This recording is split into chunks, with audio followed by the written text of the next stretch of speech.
Director of Operations, All-American Pipeline.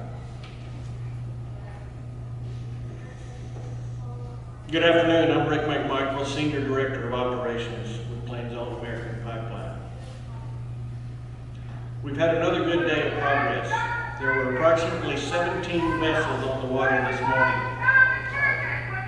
2 new ocean vessels have been brought in to assist with the cleanup efforts. One is a 90-foot offshore platform boat that will work in conjunction with the boom tows to collect any remaining oils from the kelp beds. The other is a deck barge and tow, another type of work platform that will be used close to the shore in support of the cleanup operations. As with yesterday, the skimmer boats have collected negligible amounts of oily water because the remaining oil is not thick enough to be recovered on the water. In terms of the excavation, we have suspended our efforts for the time being and have shifted to removing some bins of contaminated soil and beach debris. These are being taken to a location where they will be stored, cataloged, and assessed to determine how much crude oil is in the material.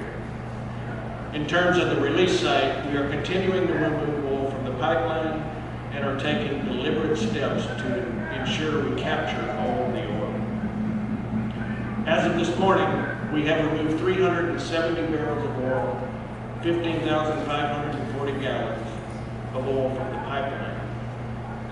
A significant amount of oil still remains to be pumped out of the affected section of the pipeline, so we are installing a second tap to speed up the process. We anticipate it will still take the remainder of today and into tomorrow to remove all the oil. The recovery of these barrels could reduce our calculation of the worst case release volume. Once all the oil is evacuated from the line, the excavation in the affected section of pipe will begin in conjunction with vessel. I want to remind the community of our information and claims line. For those who have questions or who would like to submit a claim, the number is 866-753-3619. Finally, I just want to thank the local community for the hospitality it has shown to all of us working on the recovery. We pledge to stay here and remain aggressively engaged in this effort until the job is done. Thank you.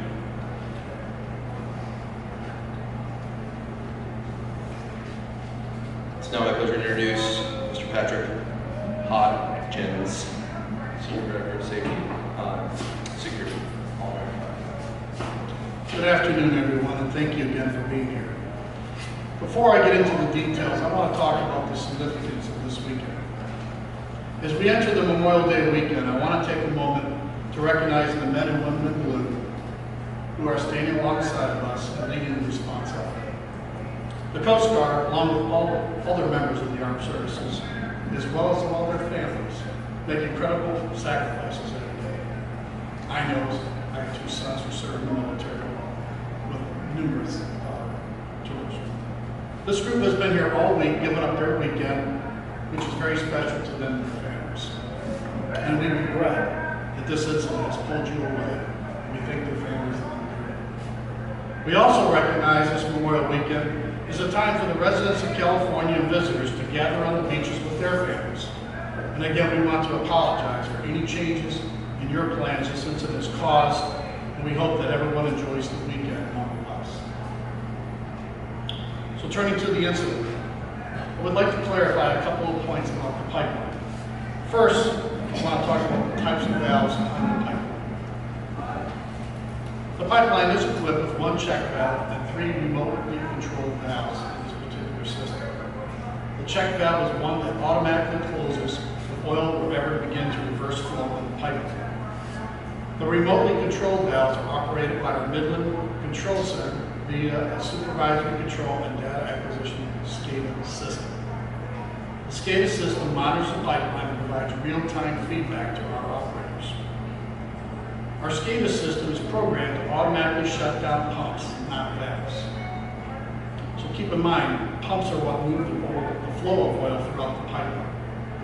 It is much safer for operators who understand the operations of the pipeline to shut it down following a planned sequence of steps than for a computer to automatically close a valve on oil that is traveling in a confined space at high pressure. This is all standard operating procedures within our industry.